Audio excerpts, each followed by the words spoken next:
오늘은 출애굽기 13장 18절의 말씀을 본문으로 해서 광야 생활에서 배울 교훈이라는 제목으로 은혜를 받고자 합니다. 이 광야 생활, 참으로 힘든 것이 광야 생활입니다. 또 이런 어려운 가운데에서 하나님이 함께 하시는 것을 발견한다는 것은 참으로 쉬운 일이 아니죠. 이스라엘 백성들이 오늘 홍해를 건너서 출애굽을 시켜서 광야로 가서 40년 동안은 광야 생활을 합니다. 이 광야는 먹을 것도 마실 물도 또 여러 가지 생활하는데 없고 불편한 것들이 많은 것이 이 광야 생활입니다. 우리들 인생살이에서 이처럼 세상 삶의 인생의 광야에서 우리도 어려운 것도 또 없는 것도 마실 것도 없는 그런 삶을 우리는 살고 있습니다. 이런 일들이 없는 사람들은 거의 없는 것처럼 이 광야 생활이라는 것은 출애굽의 시나이 반도에서 하는 광야가 우리가 겪고 있는 우리의 인생의 광야가 있다는 것이죠. 이 광야 생활, 이곳에서 이스라엘 백성들이 얼마나 고생을 했고 얼마나 불평불만을 했겠습니까? 이는 이 사람들이 하나님에 대한 사랑을 모를 때에 이와 같은 일들이 발생한다는 것이죠. 이 광야 생활, 나이가 많이 드신 분들은 이런 광야 생활을 많이 겪었고 또 겪고 계실 줄 믿습니다. 민수기 21장에 보면은 백성이 하나님과 모세를 향하여 원망하되 어찌하여 우리를 애굽에서 인도하여 올려서 이 광야에서 죽게 하는고, 이곳에는 식물도 없고 물도 없고 우리 마음이 이 박한 식물을 싫어하노라 하며, 지금 애굽에서 종살이 하던 사람들이 출애굽을 해서 홍해를 건너와서 이제는 고생 끝 행복 시작인 줄 알았는데 이렇게 광야에 봉착해서 어려움이 닥치다 보니까 바로 모세를 향해서 원망하고 불평불만을 하는 것을 볼 수 있습니다. 우리가 인생살이 하는 동안에 집에서 부모님 슬하에서 아니면 남편과 함께 있을 때 호의호식할 때에는 그것을 하나님에 대한 사랑과 감사를 우리는 잘 모른다는 것이죠. 그러다가 조금 어렵게 됐을 때에는 여지없이 불평, 불만을 하면서 지금 이 백성들이 하는 것처럼 왜 우리가 애굽에서 이렇게 인도에서 이곳에 와서 고생하게 하느냐. 다시 얘기한다면은 당신하고 결혼해서 당신 때문에 내가 그전에 혼자 살을 때에는 괜찮았는데 왜 이렇게 고생을 하게 만들었느냐 하는 것도 똑같은 맥락에서 우리는 볼 수 있습니다.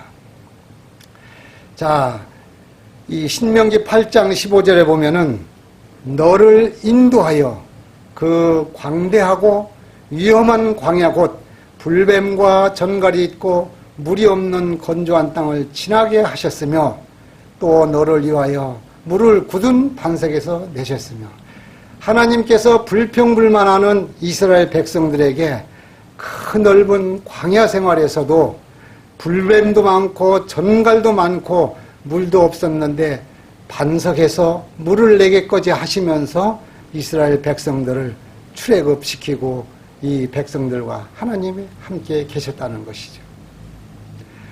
우리가 이 광야 생활을 하면서 우리 인생에서는 하나님이 함께 하셨다는 것을 잊어버리고 살 때가 많이 있다는 것이죠.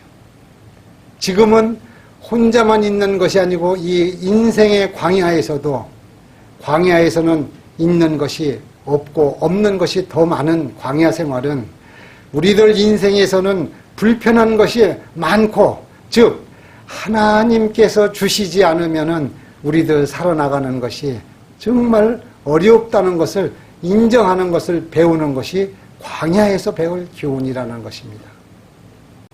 출애굽기 3장 7절에 보면은 여호와께서 가라사대 내가 애굽에 있는 내 백성의 고통을 정령히 보고 고통당하는 것을 하나님이 정령히 보고 그들의 그 간역자로 인하여 부르짖음을 하나님이 듣고 또 알고 10절에 이제 내가 너를 바로에게 보내어 누구를? 모세를 바로에게 보내어 내 백성 이스라엘 자손을 애굽에서 인도하여 내게 하리라.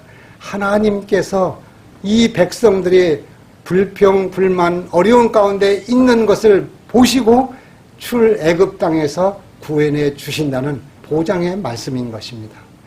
우리가 인생의 광야에서 어렵고 힘들고 살 때에 이때 하나님께서 모세와 같은 우리의 주위의 지도자들을 보내주신다는 것이죠. 우리는 이와 같은 어려운 가운데서 하나님이 안 계신 것처럼 우리가 생각하고 있지만 우리의 현재 인생살이의 어려운 때에는 하나님께서 다 보고 듣고 계신다는 것이죠. 이 점에 대해서 우리는 잊어버리고 여기에서 하나님께서 부르짖는다는 것은 기도하는 것을 말하는 것입니다. 우리가 예수님의 이름으로 기도할 때에는 누가 들으신다고요? 하나님이 듣고 계신다는 것이죠. 그러면서 바로에게 보낸다는 것은 너희가 구원할 자이신 이 지도자를 보내주신다는 것이죠. 이런 하나님의 따뜻한 사랑을 우리는 망각하고 조금 고생하면은 조금 힘들면은 이게 인생의 전부인 양 땅이 꺼지도록 우리는 후회와 탄식을 하고 하나님에 대해서 망각하고 산다는 것이죠. 왜 모세를 광야의 지도자로 출애굽의 지도자로 보내셨느냐? 모세가 바로의 궁중에서 40년 동안 사는 동안에 세상의 학문을 다 배웠습니다. 미디안 광야로 가서 40년 동안에 이제는 사람들 가운데 사는 것이 아니라 이제는 천연계를 통해서 하나님을 만나는 것을 40년 동안 배운 것입니다. 우리가 지도자로 교회나 어떤 기관에서 있는 사람들이 이런 쓰라린 경험을 하지 않는 사람들이 지도자로 세우면은 하나님의 영광을 나타내는 일을 덜 하고 자기를 나타내고 자기의 실력과 자기의 능력을 과시하는 것을 우리는 종종 볼 수 있다는 것이죠. 모세가 광야에서 이처럼 40년 동안 훈련을 받고 난 다음에 하나님께서 얼마나 이 모세에 대해서 훈련을 강도 높은 훈련을 시켰습니까?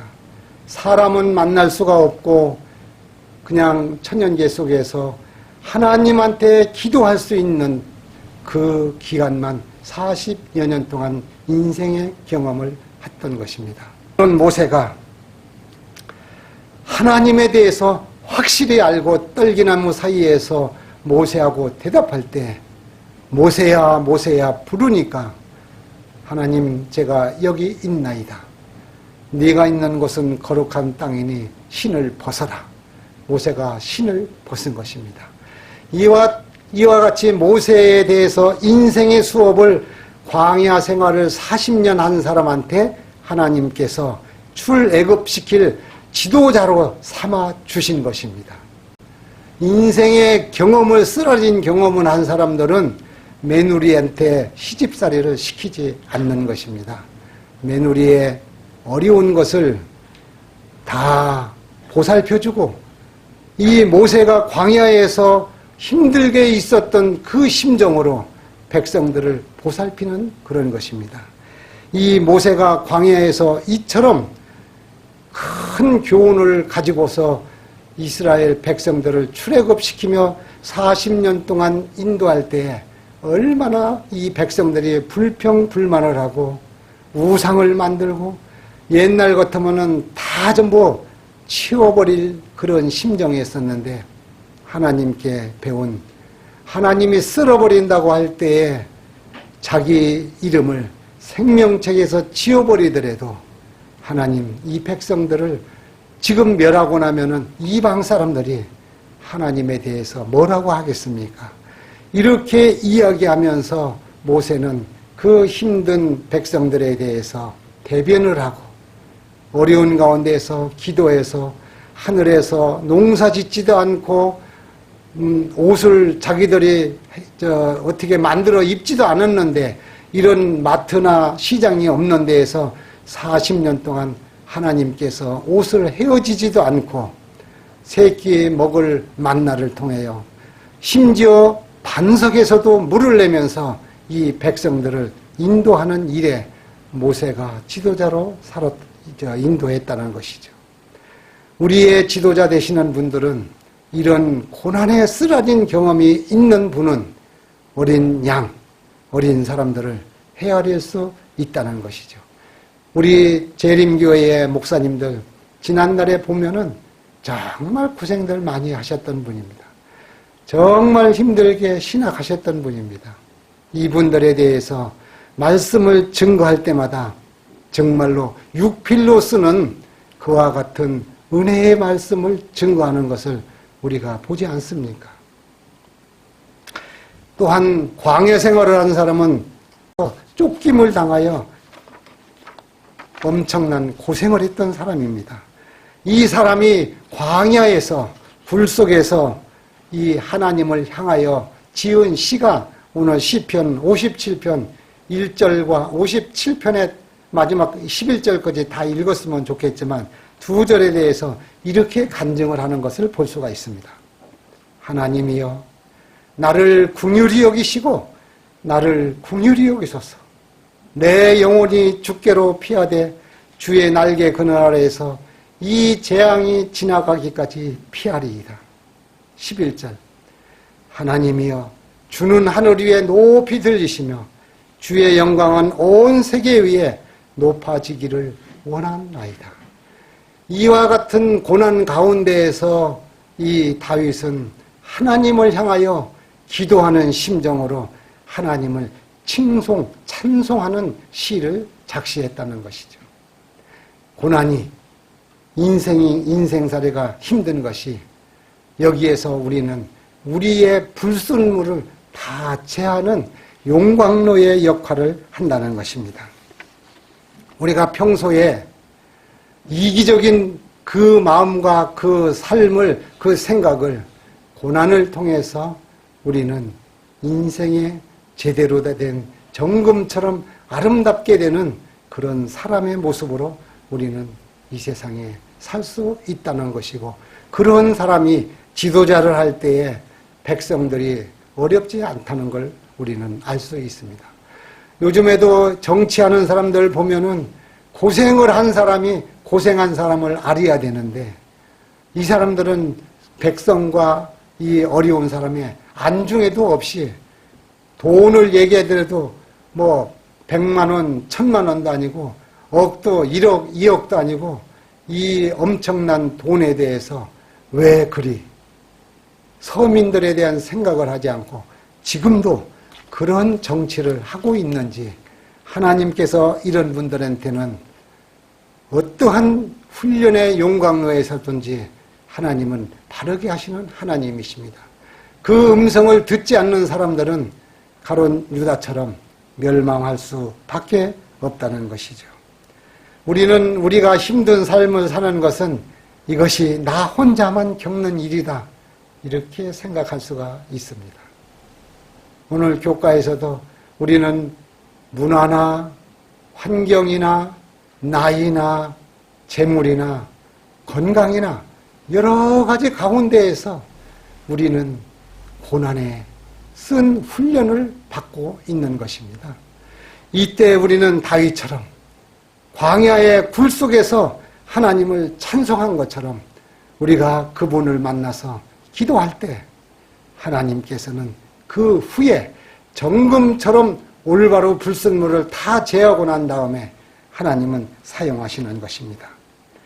우리의 쓰임받는 것이 그냥 모세가 궁중에서 그대로 궁중교육 40년 동안 받고 이스라엘의 지도자로 나왔다면 잘못하는 사람들은 다 극형에 처해서 탈교의 법칙으로 눈에는 눈, 이에는 이, 이쪽 도둑질을 하면 한 팔을 자르고 한쪽 눈이 잘못하면 눈을 뽑고, 이런 삶을 사는 것이 세상의 경험을 하지 않는 고통을 하지 않는, 광야 생활을 하지 않는 이런 사람들의 속성은 그렇게 변할 수가 있다는 것이죠.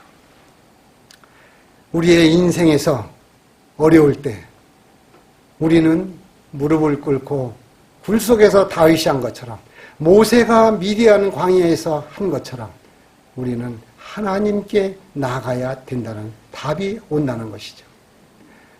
하나님께 답이 있다는 걸 이론만 가지고 하는 것을 바로가 궁주에서, 모세가 바로의 궁중에서 그것을 배웠던 것입니다.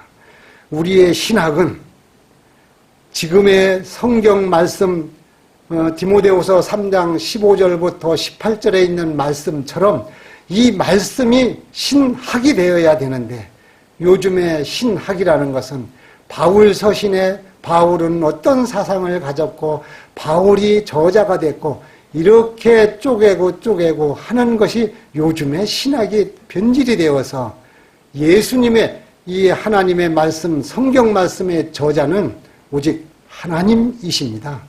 하나님께서 성령으로 이 모든 말씀을 40여 명의 기자들을 통해서 말씀하신 것을 기록한 것입니다. 그렇기 때문에 하나님의 말씀은, 하나님의 저자가 하나님이라는 것을 우리는 익히 아는 것입니다. 그래서 우리는 요즘에도 어떤 성경 공부나 신학을 할 때 마치 자기 생각을, 자기가 저자인 양, 자기가 예수 그리스도인 양, 우리는 말씀을, 자기 생각을 거기다 가미시키는 것을 우리는 많이 볼 수가 있습니다. 우리는 가급적이면 하나님께서 성령의 인도하심으로 기록되는 하나님의 말씀만을 우리는 보내, 또 우리는 교훈을 해야 된다는 것이죠. 그래서 이 다윗과 모세가 한 것처럼 어렵고 힘든 광야 생활에서는 하나님 앞에 골방에 가서 하나님 앞에 아뢰일 때, 예수님의 이름으로 아뢰일 때 하나님은 들으시고 그 사람에 맞는, 예를 들어서 차가 1톤짜리 자동차에다가 3톤짜리의 짐을 실 수가 없는 것처럼 우리는 받을 그릇이 조그만한데, 만나를 우리가 출애굽할 때 준비된 광주리를 가져갔을 때 거기에 그릇에 맞게 만나를 가져온 것처럼 내 믿음과 내에 대한 스케일이 조금밖에 없는데 그 사람한테 돈을 많이 준다든지 그 사람한테 명예를, 직분을 많이 준다든지 이렇게 될 때에는 이게 담을 수도 없고 문제가 생긴다는 것이죠. 그래서 하나님의 사업, 하나님의 일에는 우리의 인간적인 방법, 인간적인 욕심으로 일을 하는 것이 아니고 준비된 광주리만큼 하나님은 거기에 차게 주신다는 것입니다. 이 사실을 모르고 세상적으로 변질돼서 명예욕만 있고 욕심만 있어서 하나님 돈 많이 주시면 제가 봉사를 많이 할 텐데, 천만의 말씀입니다. 준비되지 않는 사람한테 돈을 많이 주고 나면은 사람을 버리는 것입니다. 육신의 쾌락을 쓰고 세상 명예에 쓰고 남용을 해서 회사가 파탄하고 나라가 망하는 것이 우리의 주위에서 많이 보지 않습니까? 내가 하나님과의 골방에서 믿음이 돈독하게 할 때 하나님은 그만큼에 대해서 축복해 주시는 것입니다. 우리가 청지기 직분을 감당 못하는데 돈을 주고 나면은 하나님께서 축복하는 것이 아닌 것이죠. 이 사람이 그 사생활이 또 식생활이 육신의 쾌락을 쫓는 일로 다 쓰여지기 때문인 것입니다. 하나님께서 선교하고 하나님의 사역을 할 때에 그런 준비 자세가 된 사람한테 돈을 주면은 하나님의 나라가 확장되기 때문에 하나님이 아끼지 않고 계속 정직의 재물 관리를 주시는 것이죠. 제가 이 사실을 모르고 지난 동안에는 세상적인 계산과 세상적인 일들로 저희가 생각하고 그렇게 편견 속에서 저는 생활을 해서 호되게 광야 생활을 경험했다는 것 아닙니까? 다윗이 이렇게 간증한 것처럼 우리 삶의 문제는 질병이 있습니까? 경제적으로 어렵습니까? 주위의 환경이, 대인관계가 잘 안 됩니까? 이는 하나님의 빛이 없기 때문에 두려움이 오는 것입니다. 하나님의 영생의 예수님의 빛이 있을 때에는 죽음이 두렵습니까? 재산이 없는 게 두렵습니까? 준비된 사람한테는 질병도 없고 차별도 없는 영생할 수 있는 예수님 재림할 때 잠시 잠깐 우리의 믿음이 그와 같이 되지 않을 때 잠들게 하시는 하나님 아니십니까? 잠들다가 예수님 재림하셨을 때 영원한 영생의 천국에서 우리가 그 질병도 없고 고통도 없는 데에서 사는 그것을 추구하는 것이 우리 재림 성도님들 아니십니까? 우리 생활하기 불편하십니까? 예수님께서는 머리둘 곳도 없는 그런 집도 없는 곳에서 예수님은 공생애를 살으셨습니다. 우리 집이 없는 사람들이 있습니까? 다 이슬 맞지 않고 집이 있습니다. 이 집이나 모든 문명의 이기는 조금 편리할 뿐인 것입니다. 이것이 면적과 부피와 가치가 크다고 해서 그 사람이 축복받은 것은 결코 아닌 것입니다. 왜 그러냐? 생명의 빛, 하나님의 빛, 예수님의 빛이 있을 때에만이 우리는 모든 것이 노 프로블렘입니다. 문제가 없는 것입니다. 이와 같은 삶을 사는 것이 온전한 재림 성도라고 저는 그렇게 배우고 그렇게 살고 있습니다. 우리가 안으로 원망이 많고 밖으로 세상의 판단과 수군거림 속에서 우리는 매일 연연하고 사는 것, 생명의 빛, 하나님의 빛이 없을 때는 두려움이 오고 염려가 되고 불안한 것입니다. 모든 것 다 내려놓으십시오. 우리는 잘해야 10편, 90편에 인생의 연수가 70이요 강건하면 80이라고 한 이 말씀이 다른 게 아닌 것입니다. 지금 이 나이에 내가 예수님 안에서 잠든다 하더라도 우리는 행복자이라고 그런 자부심을 갖고 사셔야 되는 것입니다. 우리가 눈을 감을 때 지금 있는 것, 집을 가져갈 것입니까? 차를 가져갈 것입니까? 돈을 가져갈 것입니까? 그게 많다고 행복한 것입니까? 예수 그리스도가 우리들 마음 가운데 계시는 것이 진정한 행복인 것입니다. 고난의 시절에 왜 나는 전생에 무슨 죄가 져서 왜 저런 인간하고 만나서 온통 삶의 실패라고 생각하는 그런 삶을 통해서는 예수님의 빛이 없기 때문에 그런 이야기를 하는 것입니다. 우리가 요셉을 보면은 어떤 삶을 살았습니까? 지난번에도 우리 느껴봤잖아요. 옷이 처음에 색동옷을 입었다. 색동옷이 노예의 옷으로 바뀌어 있고 노예의 옷이 죄수의 옷으로 바뀌어 있고 죄수의 옷이 나중에는 총리의 관 옷으로 다 바뀌어진 것 우리가 보지 않았습니까? 환경에서 만약에 요셉이 창세기 37장서부터 창세기 50장까지 끝에 왜 요셉의 이야기가 37장서 50장까지 나갔느냐? 그만큼 믿음이 있는, 참으로 창세기 39장에는 요셉이 하나님이 함께 계셨더라. 한 챕터에 4번이나 하나님이 함께 계셨다고 있었습니다. 감옥에서도 종살이 할 때에도 요셉은 하나님이 함께 하셨기 때문에 요셉은 행복했던 것입니다. 우리 집이 아무리 넓고 큰 집이라도 예수님이 없으면 행복하지 않습니다. 우리 집이 아무리 협소하고 내 몸에 장애가 있다고 하더라도 예수님이 있으면 찬양할 수가 있고 행복하고 평안한 것입니다. 예수 그리스도 우리의 평화요, 우리의 생명이요, 우리의 구원자 되시는 분, 그분을 진심으로 우리는 마음 가운데 우리 요셉처럼, 다윗처럼, 모세처럼, 예수님의 제자들처럼 그와 같은 삶을 우리가 사시기를 간절히 바라겠습니다. 우리가 요한복음 9장에 보면은 1절부터 41절까지가 요한복음 9장에는 나면서 소경된 자에 대한 이야기가 나옵니다. 태어날 때부터 소경된 자에 대한 이야기가 나옵니다. 이 사람을 다윗의 자손 예수요 소리 지를 때 옆에 제자들이 이 사람을 제지하니까 다윗의 자손 예수라고 할 때 예수님께서 이 사람을 만나서 침으로 흙을 고여서 눈에 발라주고 실로암 열못가에 가서 씻으라고 했습니다. 그냥 말로다가 났을 수도 있는데 왜 이렇게 했을까요? 할 때부터 맹인이 되었던 사람은 빛이 없기 때문에 이 빛이 들어오야만이 이 사람이 보는 것이 되는데 시각장애가 있어서 어려운 삶을 사는 것이 아닌 것입니다. 예수님의 빛이 없기 때문에 그 빛을 보라고 예수님께서 친히 침을 발라서 흙을 고여서 눈에 바르고 실로암이라는 얘기는 무슨 이야기가 뜻이 있습니까?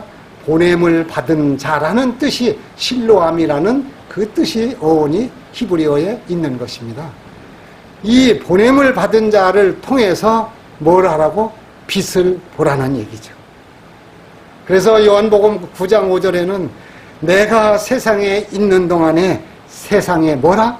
빛이라. 예수님은 세상에 빛이신 것입니다. 우리가 공부하는 이유가 뭡니까? 돈 벌려고? 출세하려고요? 출세해서 뭐 합니까? 예수님이 없는 인생은 성공한 삶이 아닌 것입니다. 예수님이 우리에게 닥친 모든 현실을 뛰어넘고 해결해 주시는 생명의 빛, 생명의 떡이신 분이 예수님 아니십니까? 힘드십니까?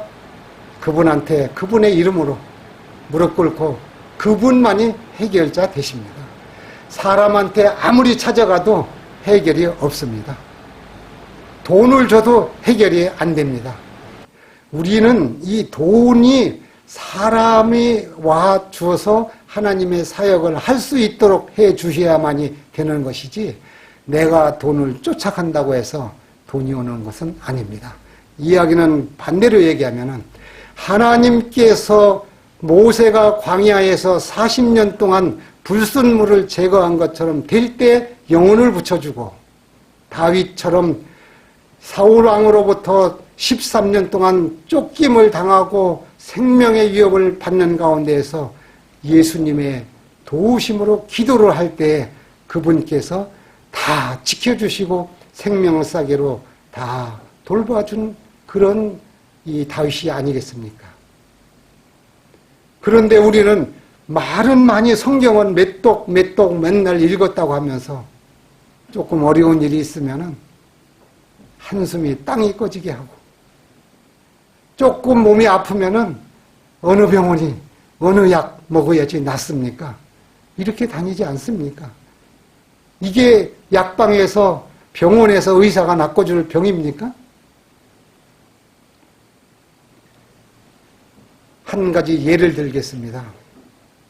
미국에서 한 분이 여자분이 신실하게 공부를 잘하는 수제자였습니다. 이 사람이 부동산 중개사 자격증 시험을 따서 이제는 내가 이 부동산 자격증만 따면은 고생 끝 행복 시작이라고 열심히 해서 시험을 봐서 부동산 자격증을 땄습니다. 신혼 초기에 아주 신랑하고 알콩달콩하면서 기대에 부풀었는데 부동산 회사에 바로 이 부동산 회사를 운영하는 게 아니라 실습을 해야 되지 않습니까?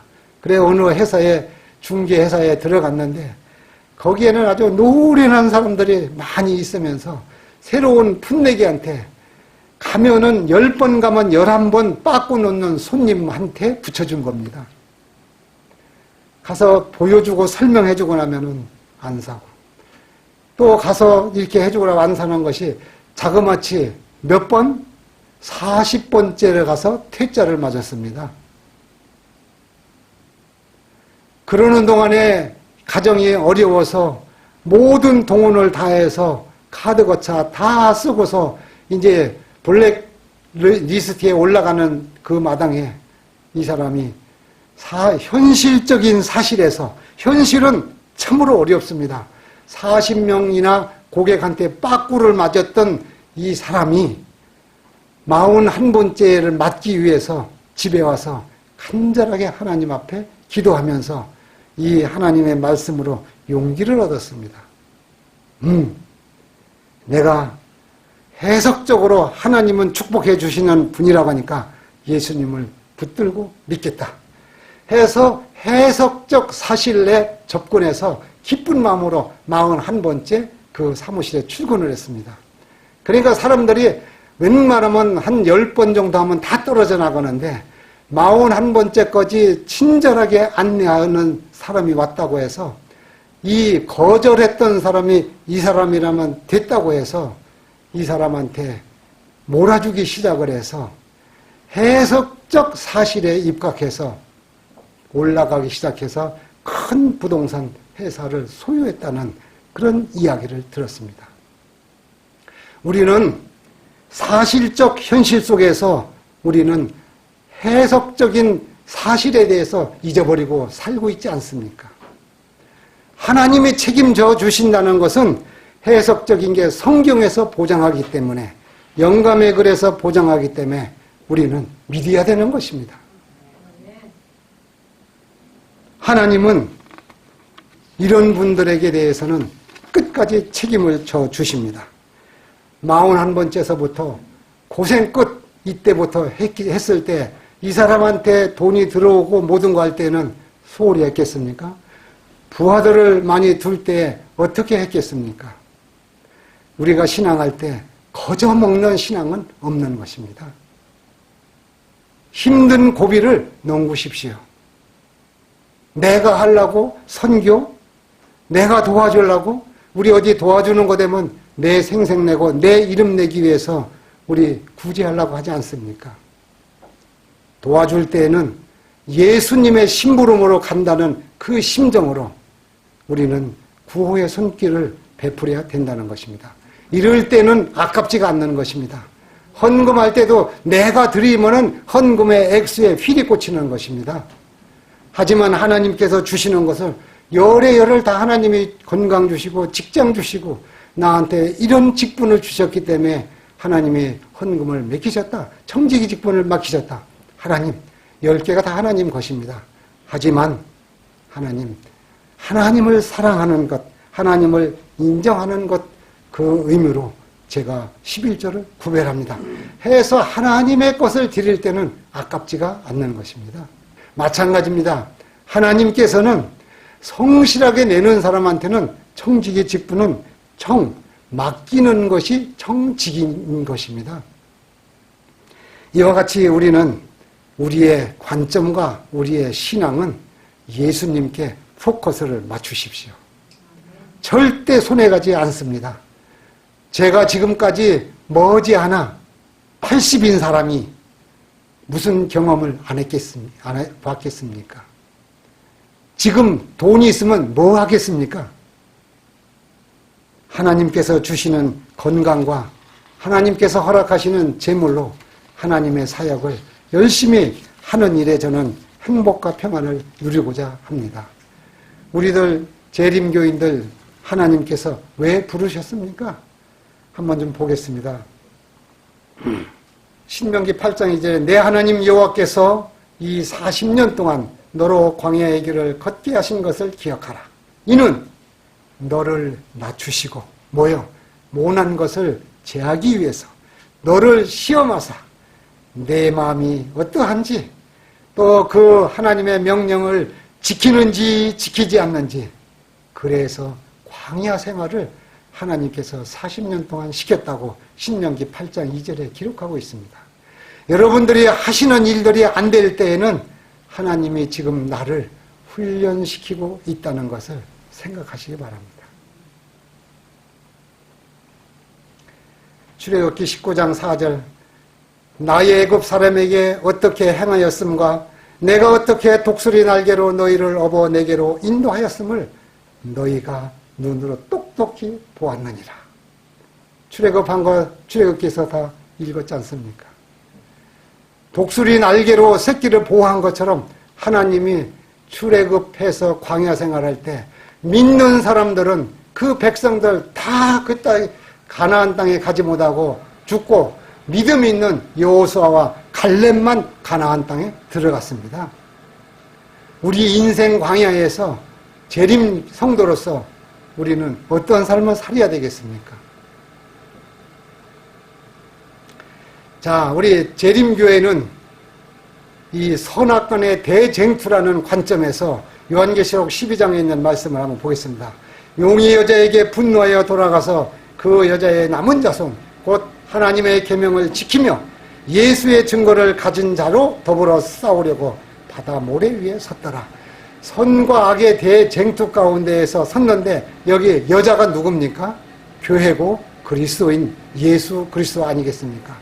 이 사람들한테는 뭐하는 사람들한테 이 사람들의 싸움이 온다고요? 계명을 지키고 예수의 증거를 가진 자들로 더불어 싸운다고 했으니까 우리 계명을 지키고 예수의 증거를 지키기 위해서 오늘 이 자리에 와 계시지 않습니까? 자, 우리는 재림교회는 사명을 위한 부르심을 갖고 우리들이 이 자리에 신앙하고 있는 사람들입니다. 우리 에베소서 6장 12절에 보면은 우리의 싸움은 혈과 육에 관한 것이 아니고 정사와 권세와 이 어두움의 세상의 주관자들과 하늘에 있는 악의 영들과 싸움이라. 지금은 눈으로 보이는 이 하마스하고 이스라엘하고 총칼로 싸우는 것이 아니라 혈과 육에 대한 것이 아니고 우리는 세상 주관자들에 대한 영적인 싸움을 싸우고 있는 사람들입니다. 우리가 요한계시록 1장에 보면은 예수님께서는 반드시 속히 될 일들을 종들한테 보여주시고 그 천사 요한에게 지시한 것을 우리는 지켜나가는 것입니다. 왜 이 말씀을 제가 드리느냐 하면은 우리 재림교인들은 제가 한 분한테, 한 집사님한테 이런 얘기를 들었어요. 장로님, 네? 장로님, 제가 고민이 있는데 장로님한테 질문이 있습니다. 내가 모르지만 말씀하십시오 했더니, 장로님, 제가 구도자를 위해서 지금 열심히 공을 들이고 그 사람이 지금 개신교회에 이렇게 나가고 계시는 분인데 만나가지고 여러 가지 제가 참 공을 들이면서 도와주고 있습니다. 그런데 장로님, 요즘에 개신교회에서 듣는 거나 재림교회에서 듣는 거나 기별이 똑같은 그것을 제가 느낍니다. 그런데 그곳에서 듣는 기별을 굳이 재림교회에 와서 똑같은 기별을 드리는데 이쪽으로 침례받으라고 오기가 제가 마음에 두렵습니다. 이런 질문을 하더라고요. 지금 우리가 하는 신앙이나 개신교에서 하는 신앙이나 똑같은데 왜 전도를 한다고 우리가 사명을 가지고 일을 합니까? 한번 물어봅시다. 왜 합니까? 제7일 안식일 예수 재림교는 뭐가 달라도 달려야 될 거 아닙니까? 세상 사람들이 먹는 거 똑같이 먹고 하는 거 똑같이 하고 오면은 또 현미 건강식을 먹어서 마음에 상처받은 거는 죽을 때까지 안 잊어버리는 기억력은 좋아서 사람들을 배척하는 것을 너무 많이 보고 있습니다. 아니, 개신교회나 여기나 복음 예수 믿으시오, 예수 천국 불신지오, 이거를 믿으려고 하면은 굳이 왜 우리가 선교하고 그 사람들을 일로 데리고 오는 목적이 뭡니까? 달려야 될 거 아닙니까? 아까 얘기했던 하나님의 계명과 예수의 증거를 가지고 하나님의 계명을 원칙대로 좀 지키려고 하는 삶이 우리가 있어야지. 안식일 날이 돼도 하루 종일 텔레비 틀어놓고 있고, 안식일 날 돼도 우리 재림교인이나 세상 사람들이나 돼지고기만 안 먹고 술만 안 먹으면 이게 식생활 개선하는 것입니까? 절세생활이 제대로 됩니까? 이렇게 가지고서 개신교회에 있는 분들을 재림교회에 침례받게 한다는 이유가 뭔지 대답을 해달라는 것입니다. 우리 깊이 생각하고 신앙해야 될 것이라고 저는 믿습니다. 하나님의 말씀 여러 가지 많이 기억절만 외우고 성경을 통달해서 되는 것이 아니라 성경을 관통하고 있는 하나님에 대한 사랑과 우리 영감에 그래서 이 도움을 주는 성경을 잘 해석할 수 있는 도움을 주는 그 작은 빛되는 말씀을 통하여 우리 신앙이 바르게 예수 그리스도의 계명과 그분의 증거를, 즉 요한계시록 14장 6절로 12절의 세 천사의 기별을 우리는 실천하며 저와 여러분들이 되시기를 간절히 바라겠습니다. 사랑의 아버지 하나님, 이처럼 저희들에게 세미한 성령의 음성을 통하여 말씀하시는데 저희들은 역행하고 살고 있었습니다. 아버지, 저희들 불쌍히 여기시고 하나님의 세미한 음성을, 성령님의 음성을 들을 수 있고 신앙을 다시 우리가 변경하여 올바로 하나님의 계명과 예수의 믿음을 증거하는 증인들로서 살 수 있도록 인도하시고 축복하여 주시옵소서. 오늘 저희들 마음을 담아 하나님 앞에 헌금 드린 것, 하나님 저희 한 분 한 분에게 축복하여 주셔서 하나님의 것을 거룩한 것과 속된 것 구별하는 그 마음에 더 축복하여 주시고 그 일터와 가정 위에 평안함과 강건함을 주셔서 이들로 인하여 찬송과 영광 받아 주시옵소서. 우리 모두 연약합니다. 이 추운 날씨에 하나님의 도우심이 필요합니다. 우리 장안동 가족들 한 분 한 분을 축복하여 주시고 붙들어 주셔서 오직 예수님의 빛만 있으면 우리의 삶에 문제가 없고 모든 것들이 다 해결될 수 있다는 확신을 갖는 믿음 있는 신앙인이 될 수 있도록 축복하여 주시옵기를 예수님의 귀하신 이름으로 간절히 기도드리옵나이다. 아멘.